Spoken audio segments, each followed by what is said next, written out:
This video is sponsored by Tank. Even if you're just using a short camera slider, you can make the camera look like it's moving a lot further by just adding in a few close foreground elements.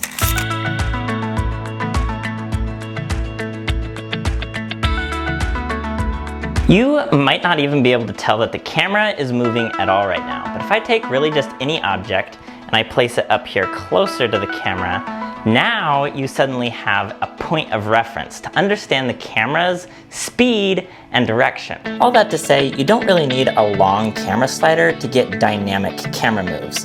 How you set up the scene and where you place the camera is really what matters.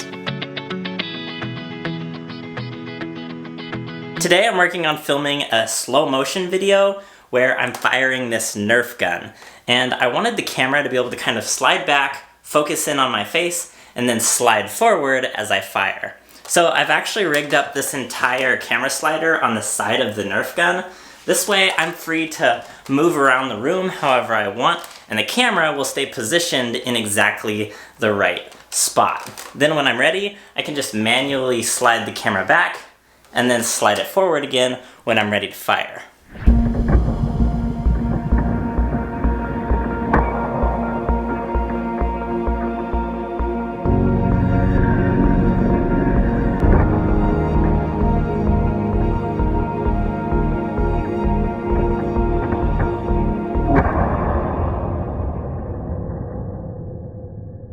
Using a wide-angle lens also helps accentuate a camera slider shot.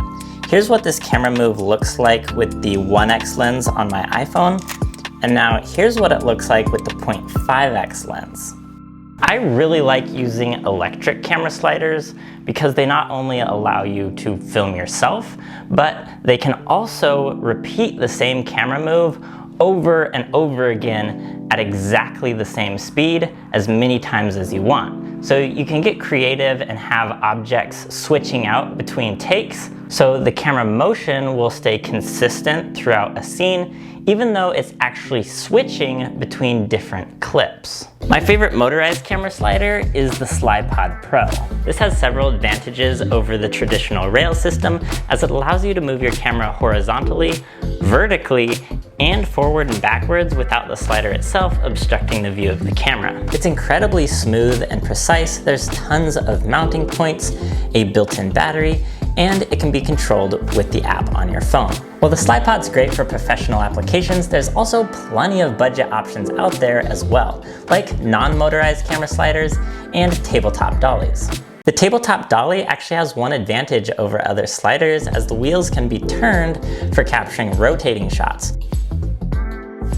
There's also tons of ways you can DIY camera sliders, like sticking your camera to a piece of tape so that you can pull it across a smooth surface, connecting it to a drawer on a desk, a skateboard, or a bicycle. Anything with wheels will probably help you get a smoother shot. Also, just remember that camera sliders aren't just good for moving cameras. You can also move other objects in your scene with them as well.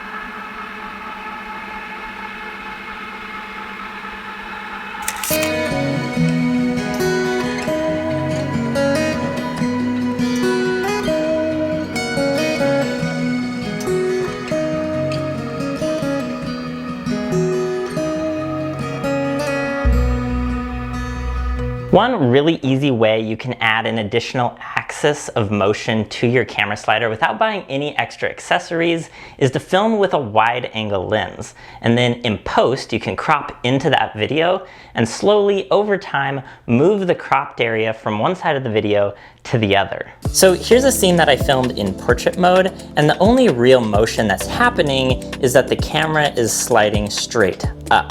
But then in post, I cropped in and then slowly moved that crop from the top of the video to the bottom. This makes it look like the camera is not only moving upwards, but also rotating and looking down at the same time. I do have several more really great camera slider tips for you guys that you're gonna wanna stick around for, but first, a quick break for the sponsor of this video. Toontank offers high-quality, royalty-free music that all you creators out there can use in your videos completely for free. And no, I'm not talking about a 1-month free trial before they force you to pay a subscription. With Toontank's free plan, you can download 3 songs each month and use them in any of your social media videos without worrying about getting a copyright strike.